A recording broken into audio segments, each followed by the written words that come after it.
Hello, everybody. Yes, I am in bed. I am in my Year 12 James Fallon High School jumper, and I'm in my comfies, and I'm doing my live, no makeup on, hair's crazy.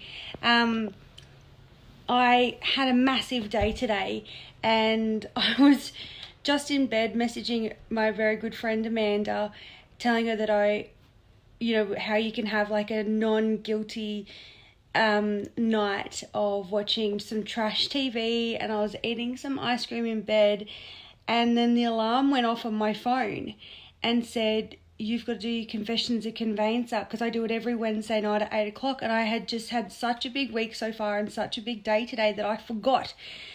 And I said to her, oh my God, I've got to do my live. And this was like 10 minutes ago, and I thought, you know what? I'm not going to pretend I'm Superwoman. I'm just going to be real and authentic and show you that, yes, I almost forgot to do my live as well. So I'm coming from you, because I only just remembered, in bed with my Year 12 James Fallon High School jumper on. I just finished having ice cream in bed, and I've been watching MTV. That's how embarrassing it is. So yes. So this is why it's so hilarious that I'm coming to you live this way. And those that know you know that this is very unlike me, which is why I almost forgot. And Amanda will be laughing her head off when she jumps on live. But the reason I'm so buggered today is one of the reasons was I did a really big workshop today at Albury Northside Chamber of Commerce. I put a lot of energy into those, which, every speaker does. And so I crashed and burned a little bit tonight. But it was an amazing experience, and so tonight's topic, I'm going to bring to you some of those things that I workshopped today with some local businesses. And so the topic today really was focused on your greatest asset in business is your staff. So there's two things that are really important in business. One is cash flow. That's a no-brainer, absolute no-brainer. Cash flow is king. And then two, of course, is your staff or your team.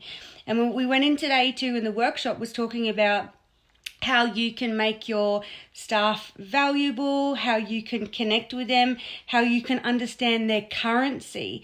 And that was one of the number one things that I workshopped through.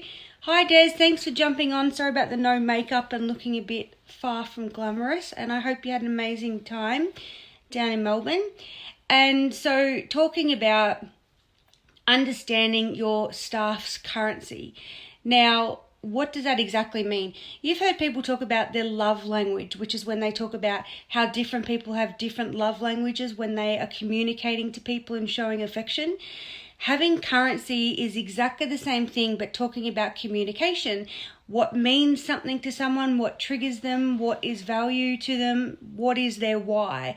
That is understanding someone's currency. So, for example, at work, if you don't understand a staff's currency, if you do not understand why they can talk in a special way, why they resonate some different way to you, or even their personality traits and behavioral ways that they operate, then you're never going to connect with them.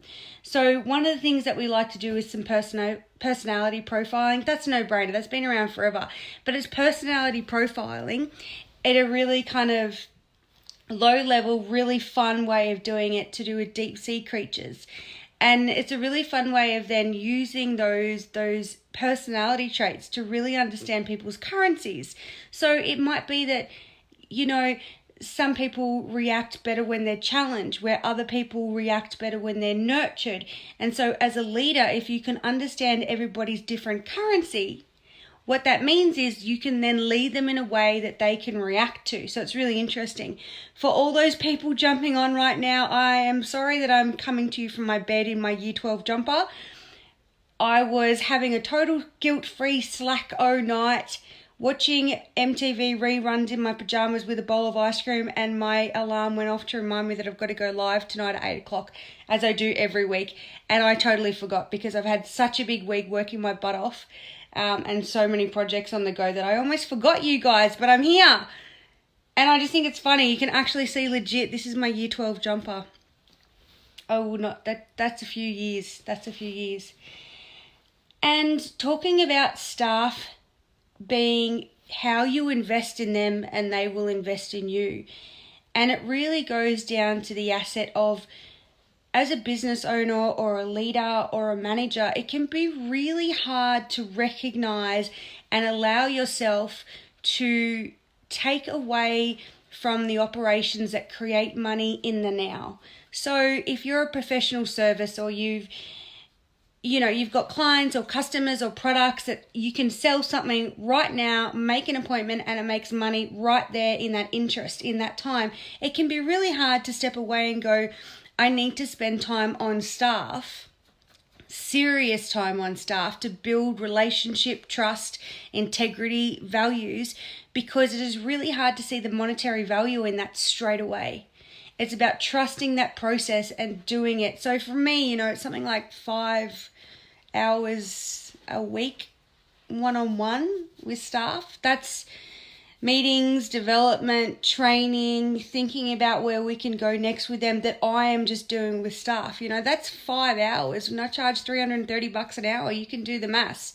And so it's about making sure that you are recognizing that although it is not in the very instance something that creates money, it creates so much more value for your business by really investing that time in staff. It really can help them service your clients. You can't expect your staff to be invested in your business if you're not investing them in return.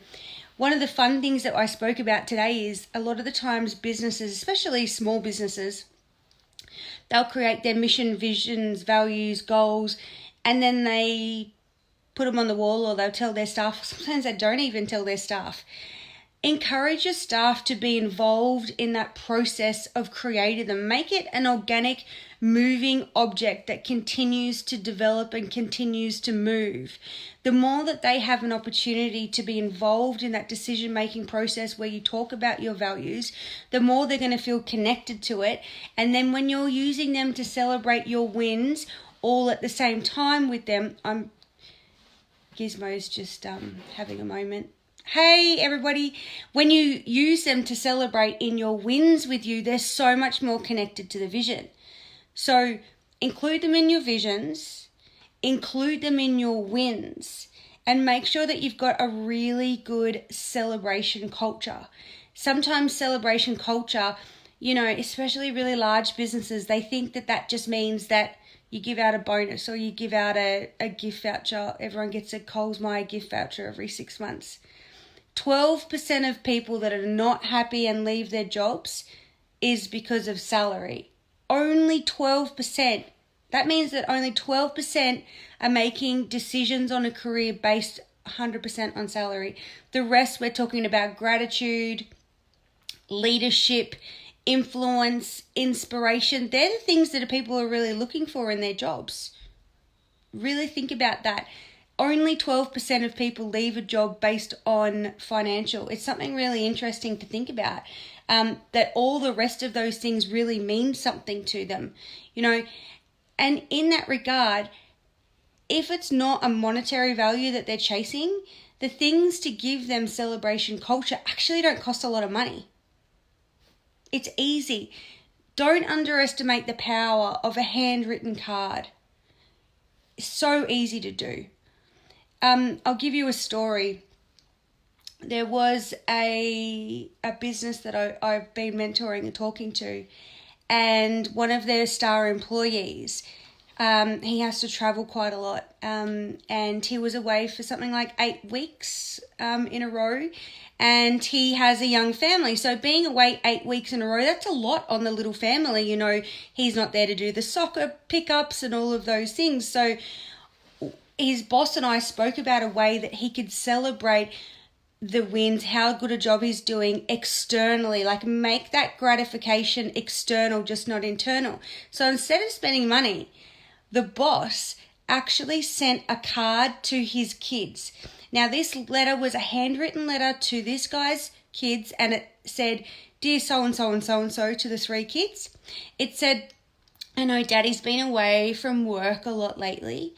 I want to let you know that's not his fault, that is my fault. He has been working really hard, I want to let you know that your dad's a hero and he is amazing what he does for other people. And then it said, here's $20, and there was $20 cash in the envelope. When Daddy gets home, can you please take him out for ice cream? Can you imagine the impact that had? So when that guy got home from work, he's been away for 8 weeks, his kids come screaming towards him, Daddy, Daddy, Daddy, you're a hero, we get to go out for ice cream. The impact that has had compared to giving this guy a $200 Coles Myer gift voucher is absolutely crucial. You know, the values that you recognize, that the values, the family values that person has, things like that, like you just cannot buy that type of stuff. Another thing that we were talking about today, and this is a really interesting one, is the fine line between being a boss or a manager and being a friend. 15 years ago, it was really like, if somebody works for you, you cannot be their friend on Facebook. You cannot go out with them. You cannot have a drink with them. You've got to be completely against the line. And I really believe that has changed now, because if you really want connection with your staff, then you have to care about them. You cannot care about someone unless you know them. If you don't know them, you can't be their friend. You have to be their friend if you're really going to understand their currency, if you're really going to understand what they're all about. You have to be their friend. There is no more stopping to be. You can't be a boss sometimes and you can't be a friend. You've got to have that fine line balance. But it is okay now to move the bar, be their friend, because that's the only way you're going to care about them. Yeah, understanding your staff currency is important. It's so important also, going back to monetary value, I have one staff member who gets extremely uncomfortable when I give her a bonus. So I don't give her a bonus now because she doesn't like it. She goes, I'm just doing my job. I will try and reward her in other ways. So sometimes I will make sure she has time off around, kids' assemblies. Also, I'll do other little things for her. Like sometimes I've had groceries delivered for her, things like that she doesn't know about, because she simply gets so uncomfortable if I give her a bonus. So that's understanding her currency, where some of the others, they love it. One of the other girls today, she actually got a voucher for something because she did something for me. So I got her a voucher to get her eyelashes done because I know she loves that. So it's very, very different. And it's not always about giving, by all means. It's about a two-way street there as well.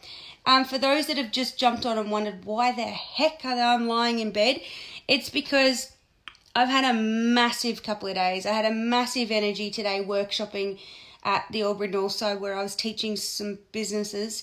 And I was having a no guilt night where I was lying in bed watching old reruns on MTV, and I was actually having an ice cream in bed, and I was talking to my friend, and then suddenly my alarm went off at 10 to 8, reminding me I've got to do my live at 8 o'clock, and I could not believe it. I thought, oh my God, and I messaged my friend. I was like, do I have to do it? And I knew the answer, as if Amanda was going to let me get away with it. Of course I've got to do it, because I'm going to keep showing up for you guys. Every Wednesday I'll jump on live. Now, I promised I would finally spill the beans. I have been going live every Wednesday night for, I think it's been about 18 months now, to give you guys information and share out knowledge to help you. Yeah, why am I in bed? I had a massive day, Andrew. I'm so sorry. I totally forgot about my live and my alarm went off and I thought I have to do it. So I'm in bed with my year 12 jumper on from James Fallon High School. Anyway, so 2 times in 18 months have I forgotten to do my live and I haven't done it. One was Boxing Day. That's allowed. I wanted to have a few drinks and nobody wants to see me jump on live after a few drinks. And the other time, I have to come clean with this because somebody's been bugging me to come clean. It was only about 6 weeks ago and no one really noticed, thank God. I was actually working and I was working on such a big project. I was working so hard that I forgot, and I looked at the time, it was 9:30 at night. So they're the only 2 times in 18 months. So when I was lying in bed today watching The Hills on repeat, having ice cream, talking to my friend, and we were saying, how good is it when you have worked so hard and hustled so hard already that you can lie in bed at 7:30 and eat ice cream and just be totally guilt-free because you know you're just killing it at life and you are where you need to be. And then your alarm goes off and tells you you've got to go live. So this is live, El Natural. Very good. But gang, that's what I wanted to tell you. If you want to do well in business, you need to make sure that you're investing in your staff, because then your staff will invest in you. Now, if you're an employee, this needs to resonate with you. If you are not working for someone that is inspiring you, that is motivating you, that is understanding who you are you in the right business? Another thing is, does your boss allow you to be uniquely you? You cannot be the best version of yourself unless you're in an environment where you can be encouraged to be yourself. Now, I personally have worked with people before that think they want to be in a team environment, but they don't want to. The good thing is, if you keep reinforcing these amazing habits, okay, that's what will happen. They will just weed themselves out, all right? Guys, you are amazing. Someone is texting me who was on live at the same time. That's interesting. So use this as an example. I showed up tonight because I promised that every week I would get on and give you knowledge to help you grow, empower, learn, whether it be business, whether it be life, whether it be conveyancing, what have you. And I still did it, and I'm here. Thank you for not being petrified of me in my daggies and in bed. That is life. Make your staff your number one asset. If you do not, you may do all right in business in the short term, but you will not do well in business in the long term. I can guarantee you that. If you want to make long-standing relationships with your clients, if you want your staff to represent you so that you are not the only person in your business that can generate income, and that your staff can be trusted, and that clients want to work with your staff, you need to invest in them. That's it. All right, gang, I'm going to go back to my MTV. Thank you. I promise next week I will be much more dressed appropriately. See you next week.